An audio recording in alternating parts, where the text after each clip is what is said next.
Welcome back to BCA tutorials. അപ്പോൾ ഇന്ന് നമ്മൾ ഡിസ്കസ് ചെയ്യുന്നത് 5/6/2015 നടന്ന laboratory technical assistant computer science VHSC 106/2015 part 5 ആണ്. ഇപ്പോൾ ക്വസ്റ്റ്യനിലേക്ക് കടക്കാം.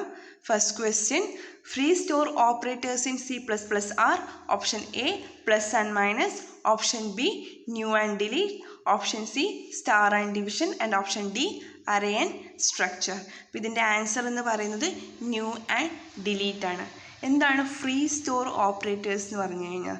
അതായത് ഇപ്പോൾ നമ്മളൊരു പ്രോഗ്രാം എക്സിക്യൂട്ട് ചെയ്യുകയാണ്. ഓക്കെ, അങ്ങനെ നമ്മുടെ ഒരു പ്രോഗ്രാം എക്സിക്യൂട്ട് ചെയ്യുന്ന സമയത്ത് ഒരു ഒബ്ജക്റ്റിന് അലോക്കേറ്റ് ചെയ്യേണ്ടി വരും, അതുപോലെ തന്നെ ഡി അലോക്കേറ്റ് ചെയ്യുന്ന പൂൾ ഓഫ് മെമ്മറി, അതിനെയാണ് ഫ്രീ സ്റ്റോർ എന്ന് പറയുന്നത്. ഓക്കെ, അതൊരു ഡൈനാമിക് അലോക്കേഷൻ ഓഫ് മെമ്മറിയാണ്, അതിനു വേണ്ടിയാണ് നമ്മൾ യൂസ് ചെയ്യുന്നത്.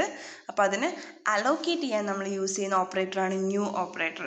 അതുപോലെ ഡി അലോക്കേറ്റ് ചെയ്യാൻ വേണ്ടി നമ്മൾ യൂസ് ചെയ്യുന്ന ഓപ്പറേറ്ററാണ് ഇത് delete operator. Okay, next one, why we use scope resolution operator? Option A to define a structure inside a class, to define a function outside the class, to define an array inside the class, to define a class outside the class. അപ്പോൾ ഇതിൻ്റെ ഓപ്ഷനിൽ ഇതിലെ answer എന്ന് പറയുന്നത് to define a function outside the class. ഈ scope resolution എന്ന് പറഞ്ഞു കഴിഞ്ഞാൽ എന്താ? ആക്ച്വലി അവിടെ നമുക്ക് ഡിഫറെൻറ്റ് റീസൺസ് ഉണ്ട് യൂസ് ചെയ്യാൻ വേണ്ടി. അതിൽ ഒന്നാമത്തെ യൂസ് എന്ന് പറയുന്നത് എന്താണ്? To define a function outside the class ആണ്. അതായത് ഞാനിപ്പോൾ ഇവിടെ ഒരു ക്ലാസ് കൊടുക്കുന്നു, ക്ലാസ് കാർ. അപ്പോൾ ഇങ്ങനെ ഒരു ക്ലാസ് കാർ എന്ന് കൊടുത്തു കഴിഞ്ഞാൽ ഞാൻ ഇതിലൊരു ഫങ്ഷൻ ഉണ്ട്, void honk. ഓക്കെ, ഇപ്പോൾ ഹോങ്ക് എന്ന് പറഞ്ഞ് ഞാനൊരു ഫങ്ഷൻ കോൾ ചെയ്തു. പക്ഷേ ഇത് ഞാൻ ഡിഫൈൻ ചെയ്യുന്നത് ഈ ഒരു ക്ലാസ്സിൻ്റെ പുറത്താണ് എങ്കിൽ അതിനെ ഞാൻ ഡിഫൈൻ ചെയ്യാൻ എങ്ങനെ യൂസ് ചെയ്യേണ്ടി വരും? First car, then scope resolution operator, then we have to write honk. Okay, അപ്പോൾ ഈ ഒരു രീതിയിൽ അതായത് ആ ഒരു ഫങ്ഷനെ ഡിഫൈൻ ചെയ്യുന്നത് ആ ക്ലാസ്സിൻ്റെ പുറത്താണ്. അപ്പോൾ ഇതാണ് ഫസ്റ്റ് യൂസ്. നെക്സ്റ്റ് വൺ എന്ന് പറയുന്നത്, അതായത് എനിക്കൊരു വേരിയബിൾ നെയിം ഉണ്ട്, ആ വേരിയബിൾ നെയിം തന്നെയാണ് ഞാനൊരു ഗ്ലോബൽ വേരിയബിൾ നെയിം അതുപോലെ തന്നെ ലോക്കൽ വേരിയബിൾ നെയിം, അതായത് രണ്ടിനും സെയിം നെയിമാണ് കൊടുത്തത് എങ്കിൽ അതിലെ ഗ്ലോബൽ വേരിയബിളിനെ റെപ്രസെൻറ്റ് ചെയ്യാൻ വേണ്ടി ഞാൻ എന്ത് യൂസ് ചെയ്യുന്നു?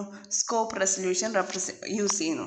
ഫോർ എക്സാമ്പിൾ, ഇപ്പോൾ ഞാനിപ്പോൾ ഇവിടെ ഇൻറ്റ് A എന്ന് കൊടുത്തിട്ടുണ്ട്. ഓക്കെ, അതിന് ശേഷമാണ് ഞാൻ എന്ത് വിളിക്കുന്നത്? എൻ്റെ മെയിൻ ഫങ്ഷൻ കോൾ ചെയ്യുന്നത്. അപ്പോൾ മേലെയുള്ള ഇൻറ്റ് A എന്ന് പറയുന്നത് ഒരു ഗ്ലോബൽ വേരിയബിളാണ്. ഇനി ഇവിടെ ഞാൻ വീണ്ടും ഒരു ഇൻറ്റ് A കൊടുക്കുന്നു, ഇൻറ്റ് A. അപ്പോൾ ഇവിടെ കൊടുത്തിരിക്കുന്നത് ഇൻറ്റിൻ്റെ വാല്യൂ എന്ന് പറയുന്നത് for example suppose it is 3 and ഇവിടെ ഞാൻ കൊടുക്കുന്നത് 5 ആണെന്ന് വിചാരിക്കാം. ഓക്കെ, അപ്പോൾ ഇങ്ങനെയാണെങ്കിൽ എനിക്കിപ്പോൾ ഇവിടെ ഗ്ലോബൽ വേരിയബിൾ വാല്യൂ ആണ് എനിക്ക് ഡിസ്പ്ലേ ചെയ്യാനുള്ള അല്ലെങ്കിൽ പ്രിൻ്റ് ചെയ്യാനുള്ളത് എങ്കിൽ ഞാൻ എങ്ങനെ കോൾ ചെയ്യേണ്ടി വരും? സി ഔട്ട് A = കോൾ ചെയ്ത് കഴിഞ്ഞാൽ ഞാൻ സ്കോപ്പ് റെസല്യൂഷൻ ഓപ്പറേറ്റർ കഴിഞ്ഞ് A പ്രിൻ്റ് ചെയ്ത് കഴിഞ്ഞാൽ എനിക്കവിടെ പ്രിൻ്റായി വരുന്ന വാല്യൂ എന്ന് പറയുന്നത് ഏതായിരിക്കും? 3 ആയിരിക്കും. നേരെ മറിച്ച് ഞാൻ അങ്ങനെ ഒരു ഓപ്പറേറ്റർ അവിടെ കൊടുത്തിട്ടില്ല, സിംപ്ലി ഞാൻ A മാത്രമാണ് അവിടെ കൊടുത്തത് എങ്കിൽ എനിക്ക് പ്രിൻ്റ് ചെയ്ത് കിട്ടുന്ന വാല്യൂ 5 ആയിരിക്കും. ഓക്കെ, അതായത് സെയിം വേരിയബിൾ നെയിമാണ് ഞാൻ ഗ്ലോബലിയും ലോക്കലി വേരിയബിളിനും ഞാൻ കൊടുത്തത് എങ്കിൽ എനിക്ക് ആ ഒരു ഗ്ലോബൽ വേരിയബിളിനെ ആക്സസ് ചെയ്യാൻ ഞാൻ ഏത് യൂസ് ചെയ്യണം?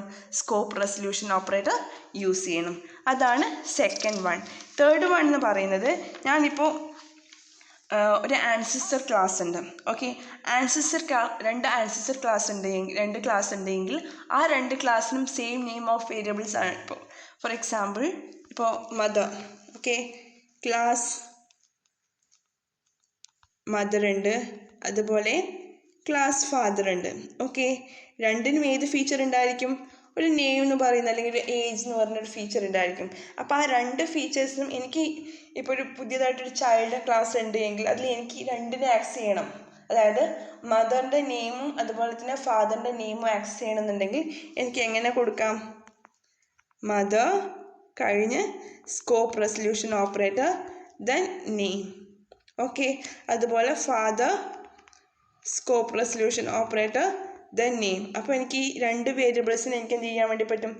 ആക്സസ് ചെയ്യാൻ വേണ്ടി പറ്റും. അപ്പോൾ ആ ഒരു രീതിയിൽ രണ്ട് ഐഡൻറ്റിഫയേഴ്സിനെ ഡിസ്റ്റിങ്ക്വിഷ് ചെയ്യാൻ വേണ്ടി എനിക്ക് ഏത് യൂസ് ചെയ്യാം? ഈ ഒരു സ്കോപ്പ് റെസൊല്യൂഷൻ ഓപ്പറേറ്റർ യൂസ് ചെയ്യാം. മറ്റൊന്നെന്ന് പറഞ്ഞു കഴിഞ്ഞാൽ ഇപ്പം നെസ്റ്റഡ് ആയിട്ട് വരുന്ന ക്ലാസ്സസ് ഉണ്ടാവും. ആ നെസ്റ്റഡ് ആയിട്ട് വരുന്ന ക്ലാസ്സസിൽ എനിക്കിപ്പോൾ ഒരു ഇൻസൈഡ് ക്ലാസ്സിലും ഉണ്ടെങ്കിൽ ഈ ഒരു രീതിയിൽ നമുക്ക് ഐഡൻറ്റിഫൈ ചെയ്യാൻ വേണ്ടി ഏത് യൂസ് ചെയ്യാം? ഈ ഒരു സ്കോപ്പ് റെസൊല്യൂഷൻ ഓപ്പറേറ്റർ യൂസ് ചെയ്യാൻ വേണ്ടി പറ്റും. ഓക്കെ, മറ്റൊന്ന് സ്റ്റാറ്റിക് വേരിയബിൾസിനെ ആക്സസ് ചെയ്യാൻ വേണ്ടിയാണ്. അപ്പോൾ ഈ ഒരു പല കാരണങ്ങൾ കൊണ്ട് നമ്മൾ ഏത് യൂസ് ചെയ്യുന്നുണ്ട്? സ്കോപ്പ് റെസൊല്യൂഷൻ ഓപ്പറേറ്റർ യൂസ് ചെയ്യുന്നുണ്ട്. Next one, which operator will you use to access members of structure using structure variable? Option A, dot operator. Option B, arrow operator. Option C, underscore. And option D, hyphen. അപ്പോൾ ഇതിൻ്റെ answer എന്താണ്? Dot operator ആണ്. Okay, നമുക്കറിയാം structure എന്ന് പറയുന്നത് ഒരു user defined data type ആണ്. Okay, it creates A data type that can be used to group items of possibly different types into a single type. ഇപ്പം നമ്മൾ എംപ്ലോയി എന്ന് പറയാണ്. ഓക്കെ, എംപ്ലോയി എന്ന് പറയുന്ന ഒരു ഡാറ്റ ടൈപ്പ് നമ്മൾ ക്രിയേറ്റ് ചെയ്യുമ്പോൾ ആ എംപ്ലോയീസിൻ്റെ ഡിഫറെൻറ്റ് നെയിം, ID, അതുപോലെ സാലറി, അഡ്രസ്സ്, ഇതെല്ലാം ചേർന്നിട്ട് നമ്മൾ എംപ്ലോയി എന്ന് പറയുന്ന ഒരു ഡാറ്റ ടൈപ്പ് ക്രിയേറ്റ് ചെയ്യുകയാണെങ്കിൽ അതിൽ ഓരോന്നും ഡിഫറെൻറ്റ് ടൈപ്സ് ആണ് ആക്ച്വലി അല്ലേ. സാലറി എന്ന് പറയുന്നത് ഒരു ഡബിൾ അല്ലെങ്കിൽ ഫ്ലോട്ട് ആയിരിക്കും അതിൻ്റെ ഡാറ്റ ടൈപ്പ് എന്ന് പറയുന്നത്. ഏജ് എന്ന് പറയുന്നത് ഒരു ഇൻ്റ് ആയിരിക്കും. അതുപോലെ ഒരു നെയിം എന്ന് പറയുന്നത് അല്ലെങ്കിൽ ഒരു അഡ്രസ്സ് എന്ന് പറയുന്നത് ഒരു ക്യാരക്ടർ ഡാറ്റ ടൈപ്പ് ആയിരിക്കും. അപ്പോൾ ഈ ഡാറ്റ ടൈപ്പ് എല്ലാം കൂടി ചേർന്നിട്ടാണ് നമ്മൾ ഏത് കൊടുക്കുന്നത്? എംപ്ലോയി എന്ന് പറയുന്ന ഒരു യൂസർ ഡാറ്റ ടൈപ്പ് നമ്മൾ കൊടുക്കുന്നത്. അപ്പോൾ അതിൽ ഓരോന്നും ആക്സസ് ചെയ്യാൻ വേണ്ടി നമുക്ക് യൂസ് ചെയ്യുന്നത് ഏതാണ്? ഡോട്ട് ഓപ്പറേറ്റർ ആണ്. നമുക്ക് പറയാം ഇപ്പം struct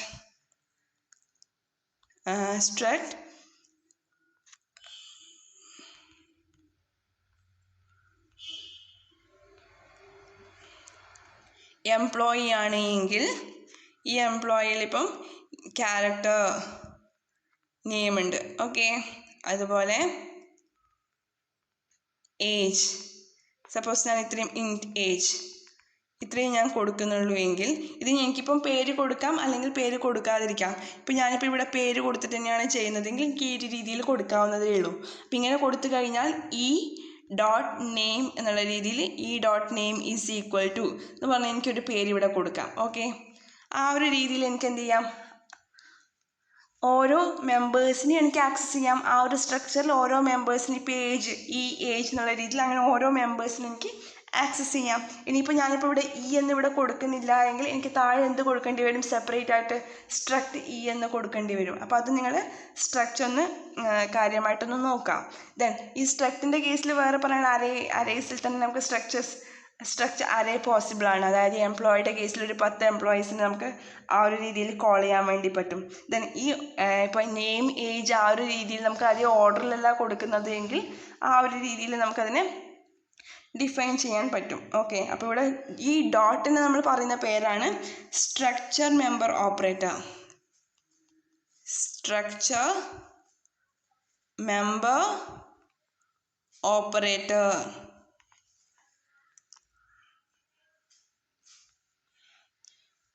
okay, structure member operator. അപ്പോൾ ഇത്രയാണ് ഇപ്പോൾ ഇവിടെ സ്ട്രക്ചറിൻ്റെ കേസിൽ പറയാനുള്ളത്. Next question, syntax of declaring N object of A class in C++. Class name, object name, class name, object name is equal to new class name, class name, object name is equal to new class name, class name, object name is equal to class name. അപ്പോൾ ഒരു ഒബ്ജക്റ്റിനെ നമ്മൾ declare ചെയ്യാൻ use ചെയ്യുന്നതാണ് class name, object name എന്ന് പറയുന്നത്. Okay, ഇതിൻ്റെ answer എന്ന് പറയുന്നത് ഓപ്ഷൻ A ആണ്. നമ്മൾ ഇന്നലെ പറഞ്ഞു ഇപ്പോൾ മൈ ക്ലാസ് ഒബ്ജക്റ്റ് നമ്മൾ ക്രിയേറ്റ് ചെയ്യുമ്പോൾ ജസ്റ്റ് നമ്മൾ എന്താ കൊടുത്തത്? ആദ്യം ക്ലാസ് നെയിം കൊടുത്തു, അതിനുശേഷം അതിൻ്റെ ഒബ്ജക്റ്റ് നെയിം കൊടുത്തു. Okay, next one, a constructor is also called when we call the constructor using object of a class. The object of a class is created, a member function is called, we define the constructor. അപ്പോൾ ഇത് ഈ 4 option. അപ്പോൾ നമ്മൾ already ഇന്നലെ constructor പറഞ്ഞതാണ്. എന്താണ് constructor എന്ന് പറഞ്ഞു കഴിഞ്ഞാൽ അതായത് നമ്മളൊരു ആ ക്ലാസ് നമ്മളൊരു ഒബ്ജക്റ്റ് ക്രിയേറ്റ് ചെയ്യുമ്പോൾ ഓട്ടോമാറ്റിക്കലി ക്രിയേറ്റ് ആവുന്നതാണ് എന്ത് ഒരു കൺസ്ട്രക്ടർ എന്ന് പറയുന്നത്. അപ്പോൾ ഈ കൺസ്ട്രക്ടർ എന്ന് പറഞ്ഞാൽ അത് ഓവർലോഡഡ് ആണ്. അതുപോലെ എന്താണോ നമ്മുടെ ക്ലാസ് നെയിം ആ സെയിം ക്ലാസ് നെയിമിൽ തന്നെയാണ് എന്ത് വരുന്നത്, ഒരു കൺസ്ട്രക്ടർ നെയിമും വരുന്നത്. അത് പബ്ലിക്കാണ്, അതിന് റിട്ടേൺ ടൈപ്പ് ഇല്ല. പിന്നെ എന്ത് പറഞ്ഞു, അതിലിപ്പോൾ പാരാമീറ്റേഴ്സ് ഉണ്ടെങ്കിൽ അത് പാരാമീറ്ററൈസ്ഡ് കൺസ്ട്രക്റ്റ് ആണ്. അതുപോലെ തന്നെ അതിനൊരു പാരാമീറ്റർ ഇല്ല എങ്കിൽ അതെന്താണ്, ഒരു ഡീഫോൾട്ട് കൺസ്ട്രക്ടർ ആണ്. അപ്പോൾ ഇവിടുത്തെ ആൻസർ എന്താണ്, the object of the class is created. അപ്പോൾ ഒരു കൺസ്ട്രക്ടർ എപ്പോഴാണ് കോൾ ആവുന്നത്, ഒരു ഒബ്ജക്റ്റ് ക്രിയേറ്റ് ചെയ്യുമ്പോഴാണ്. അപ്പോൾ the object of the class is created. Next one, encapsulation is implemented in C++ using structure, class, option C array and option D function.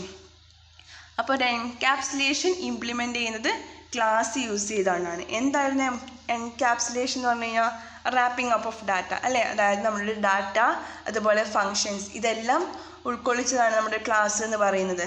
അപ്പം നമുക്കൊരു encapsulation എന്ന് പറയുന്നത് എന്താണ്, ആക്ച്വലി അത് നമ്മുടെ ഒബ്ജക്റ്റ് ഓറിയൻറ്റഡ് ഒരു കൺസെപ്റ്റാണ്. ഇപ്പോൾ ഒരു ക്ലാസ് എന്ന് പറഞ്ഞു കഴിഞ്ഞാൽ നമുക്കറിയാം എന്താ, ഒരു ഒബ്ജക്റ്റിൻ്റെ ബ്ലൂ പ്രിൻ്റ് ആണെന്ന് പറയും. അപ്പോൾ ഈ ക്ലാസ്സിൽ എന്തൊക്കെ ഒരു ഒബ്ജക്റ്റിന് എന്തൊക്കെ ഫീച്ചേഴ്സ് ഉണ്ടോ അതെല്ലാം നമ്മൾ ആ ക്ലാസ്സിൽ പറഞ്ഞിട്ടുണ്ട്. അല്ലെങ്കിൽ നമുക്കറിയാം അതിൻ്റെ ഒരു ടെംപ്ലേറ്റ് ആണ് നമുക്ക് പറയാൻ വേണ്ടി പറ്റും. അപ്പോൾ ഈ ഒരു രീതിയിൽ വരുമ്പോൾ നമുക്ക് അതിലെ എല്ലാ ഇൻഫോർമേഷൻസും നമ്മൾ റെപ്രസെൻ്റ് ചെയ്യുന്നില്ല, അത് പലതും ഹൈഡ് ചെയ്യുന്നുണ്ട്. അതിനെയാണ് നമ്മൾ ഇൻഫോർമേഷൻ ഹൈഡിങ് എന്ന് പറയുന്നത്. അപ്പോൾ നമുക്ക് ആ എൻ്റർ കോഡിനെ നമുക്ക് എന്ത് പറയാൻ വേണ്ടി പറ്റും, അതൊരു ക്യാപ്സ്യൂളായിട്ട് നമുക്ക് പറയാൻ വേണ്ടി പറ്റും. അപ്പോൾ അത് നമുക്ക് എങ്ങനെ ഇംപ്ലിമെൻറ്റ് ചെയ്യാം, ഒരു ക്ലാസ് വെച്ചിട്ട് ഇംപ്ലിമെൻറ്റ് ചെയ്യാം.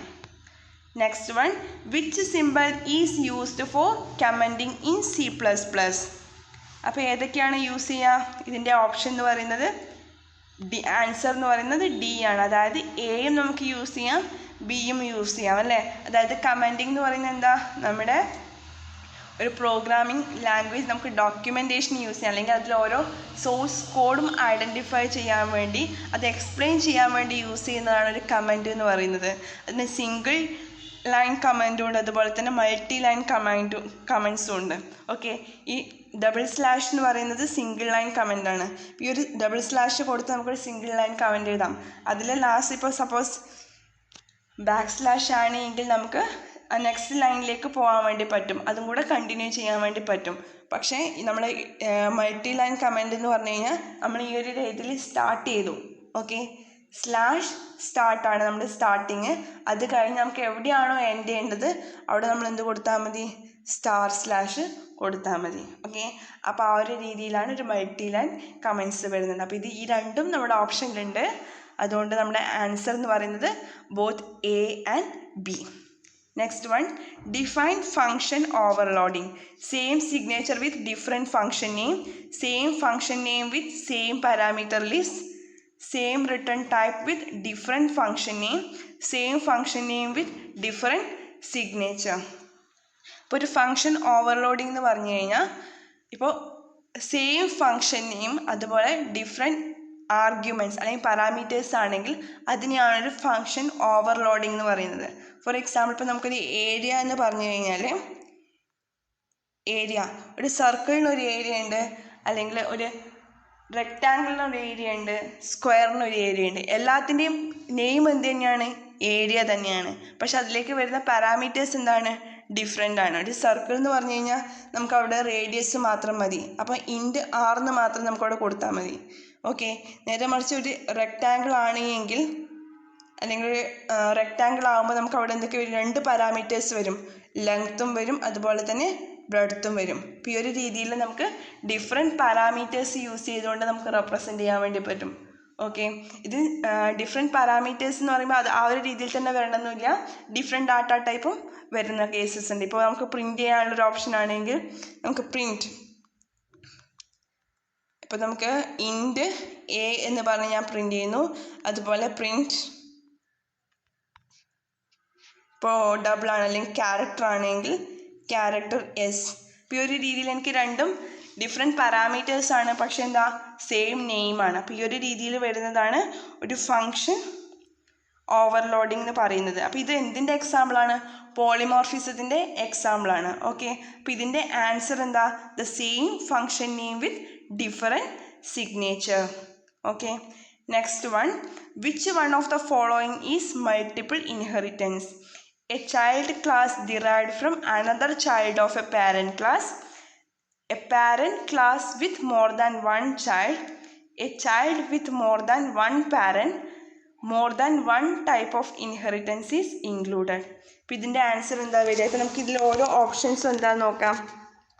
First one, A child class derived from another child of A parent. അപ്പം അതായത് ഇവിടെ ഒരു ചൈൽഡ് ക്ലാസ് ഉണ്ട്. ഓക്കെ, ആ ചൈൽഡ് ക്ലാസ് ഡിറൈവ് ചെയ്യുന്നത് വേറൊരു ചൈൽഡ് ക്ലാസ് നിന്നാണ്, ഓഫ് എ പാരൻറ്റ് ക്ലാസ്. അപ്പോൾ ഈ ഒരു രീതിയിൽ വരുമ്പോൾ ഇവിടെ ഒരു ക്ലാസ് എ, ഇവിടെ മറ്റൊരു ക്ലാസ് ബി, ഇവിടെ മറ്റൊരു ക്ലാസ് സി. അപ്പോൾ ഇവിടെ വരുന്നത് എന്താണ്?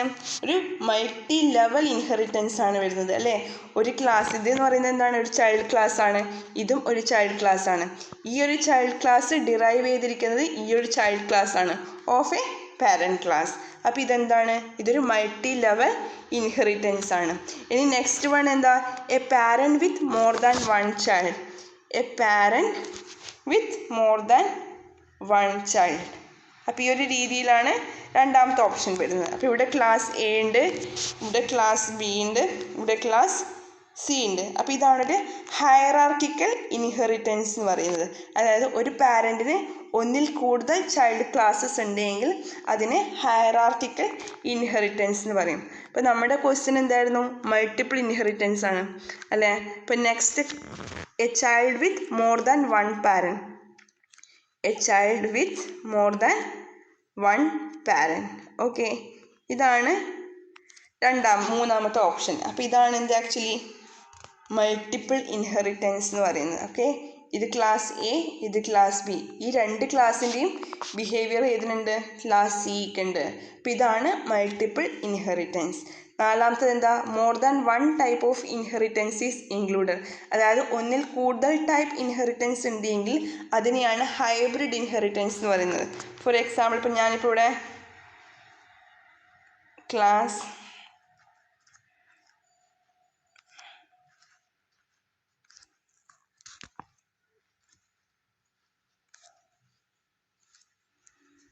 എ ബി ഒരു രീതിയിൽ കൊടുത്തു കഴിഞ്ഞാൽ ഇതിലിപ്പോൾ ഒന്നിൽ കൂടുതൽ ഇൻഹെറിറ്റൻസ് നമുക്ക് കാണാൻ വേണ്ടി പറ്റും. ഓക്കെ, അപ്പോൾ ഇതെന്താണ്? ഇത് ഒരു ഹൈബ്രിഡ് ഇൻഹെറിറ്റൻസ് ആണ്. ഇവിടെ മൾട്ടിപ്പിളും പറയാൻ വേണ്ടി പറ്റും, ഹയറാർക്കിക്കലും പറയാൻ വേണ്ടി പറ്റും, അല്ലെങ്കിൽ മൾട്ടി ലെവൽ ഇൻഹെറിറ്റൻസും അതിൽ പറയാൻ വേണ്ടി പറ്റും. ഓക്കെ, അപ്പോൾ ഇതിൻ്റെ ആൻസർ എന്താ? A Child with more than one parent. Then next question, in star P, K is equal to 5, P is equal to ampersand K. If P is having the value 100, what will be the output of the following code? Cout star plus. Option A 5, option B 100, option C the value saved at the memory location 5, option D the value saved at the memory location 100. അപ്പോൾ ഇതിലിപ്പോൾ നമുക്ക് options syntax errors ഒന്നും വന്നിട്ടില്ല, അതുകൊണ്ട് തന്നെ നമുക്കത് ഫസ്റ്റത്തത് ഇൻഡ് ആയിട്ട് തന്നെ നമ്മൾ വായിക്കേണ്ടി വരും. ഓക്കെ, അപ്പോൾ ഇൻഡാണ്. പി എന്ന് പറയുന്നത് എന്താണ്? അതൊരു പോയിൻ്ററാണ്. ഓക്കെ, അതൊരു പോയിൻ്ററാണ്. അപ്പോൾ നമുക്ക് എന്താണ് പോയിൻ്റർ എന്ന് പറയാം. അപ്പോൾ പോയിൻ്റർ എന്ന് പറഞ്ഞു കഴിഞ്ഞാൽ എന്താ? Pointer is A variable which holds the address of another variable. അതാണ് ഒരു പോയിൻ്റർ എന്ന് പറയുന്നത്. ഇപ്പം നമ്മൾ നോർമൽ കേസസിൽ ഒരു വേരിയബിൾ എന്ന് പറഞ്ഞു കഴിഞ്ഞാൽ നമുക്കതെങ്ങനെ റെപ്രസെൻറ്റ് ചെയ്യാം? ഡാറ്റ ടൈപ്പ് വേരിയബിളിനെ. ഇപ്പോൾ ഇൻറ്റ് എ, ഇപ്പോൾ ഇതാണ് നമ്മുടെ ഒരു വേരിയബിൾ എന്ന് പറഞ്ഞു കഴിഞ്ഞാൽ അല്ലേ. അതായത് എ എന്ന് പറയുന്ന ഒരു മെമ്മറി ലൊക്കേഷനാണ്. അത് സ്റ്റോർ ചെയ്യുന്നത് എന്തായിരിക്കും? ഇൻറ്റിജർ വാല്യൂസ് ആയിരിക്കും സ്റ്റോർ ചെയ്യുന്നത്. നേരെ മറിച്ച് ഇതൊരു പോയിൻ്റർ ആണ് എങ്കിൽ ആ പോയിൻ്റർ പോയിൻ്റ് ചെയ്തിരിക്കുന്നത് എന്തിലാണ്? Address of the another variable. അത് ഒരു മെമ്മറി ലൊക്കേഷൻ്റെ അഡ്രസ്സാണ് അത് സ്റ്റോർ ചെയ്യുന്നത്. ഓക്കെ, അപ്പം പി എന്ന് പറയുന്നത് ഇവിടെ എന്താണ്? ഒരു പോയിൻ്ററാണ്. ഓക്കെ, അതുപോലെ കെ എന്ന് പറയുന്ന വേറൊരു വേരിയബിളാണ്. അതിൻ്റെ വാല്യൂ എന്ന് പറയുന്നത് 5 ആണ്. ഇനി P is equal to ampersand K. അതായത് പി ഇപ്പോൾ സ്റ്റോർ ചെയ്യുന്നത് കെയുടെ അഡ്രസ്സാണ്. അപ്പം ഞാനിപ്പോൾ ഇവിടെ കെ എന്ന് പറഞ്ഞ് കൊടുത്തു. Okay, K. ഇപ്പോൾ കെയിൽ കിടക്കുന്ന വാല്യൂ ആണ് ഇത് 5 എന്ന് പറയുന്നത്. ഇപ്പോൾ കെയുടെ അഡ്രസ്സ് എന്ന് പറയുന്നത് സപ്പോസ് 200 ആണെന്ന് വിചാരിക്കാം.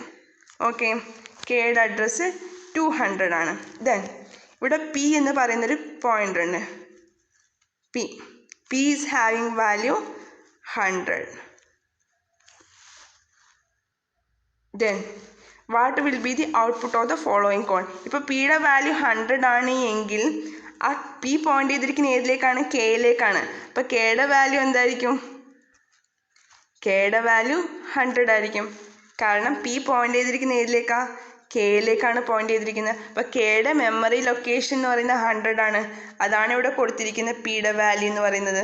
ഓക്കെ, ഇപ്പോൾ പിയുടെ വാല്യൂ എന്ന് പറയുന്നത് 100 ആണ്. Okay, then what will be the output of the following code എന്നാണ്. ഇപ്പോൾ സ്റ്റാർ പി ആണ്. അതായത് പി പോയിന്റ് ചെയ്തിരിക്കുന്ന ഏതാണോ അതിലേത്തെ വാല്യൂ പോയിന്റ് ചെയ്തിരിക്കുന്ന മെമ്മറി ലൊക്കേഷൻ. ഓക്കെ, ഇവിടെ സ്റ്റാർ പി ആണ്. അപ്പോൾ പി സ്റ്റാർ എന്ന് പറയുന്നത് എന്താണ്? പി പോയിന്റ് ചെയ്തിരിക്കുന്ന ഈ ഒരു വാല്യൂ ആണ് അല്ലേ? 5 എന്ന് പറയുന്ന വാല്യൂയിലേക്കാണ് പോയിന്റ് ചെയ്തിരിക്കുന്നത്. അപ്പോൾ ഈ പോയിന്റ് ചെയ്തിരിക്കുന്ന ഏതാ? ഈ 5 എന്ന മെമ്മറി ലൊക്കേഷനിൽ ഏതാണോ ഉള്ളത് അതായിരിക്കും നമുക്ക് കിട്ടുന്ന വാല്യൂ. അപ്പോൾ ഇതിൻ്റെ ആൻസർ എന്ന് പറയുന്നത് എന്താ? The value saved at the memory location 5. കാരണം ഇവിടെ നമുക്ക് 2 സ്റ്റാർ കാണാൻ വേണ്ടി പറ്റും. അതുകൊണ്ട് തന്നെ ഇത് എവിടത്തേക്കാണോ പോയിന്റ് ചെയ്തിരിക്കുന്നത് അവിടെ കിടക്കുന്ന വാല്യൂ അത് ഒരു മെമ്മറി ലൊക്കേഷനാണ്. ഓക്കെ, ആ മെമ്മറി ലൊക്കേഷനിലുള്ള വാല്യൂ എന്താണോ അതാണ് നമുക്കവിടെ പ്രിൻ്റ് ചെയ്ത് കിട്ടേണ്ടത്. ഓക്കെ, അപ്പോൾ ഇത്രയാണ് ഇതിൽ പറയാനുള്ളത്. Okay, thank you.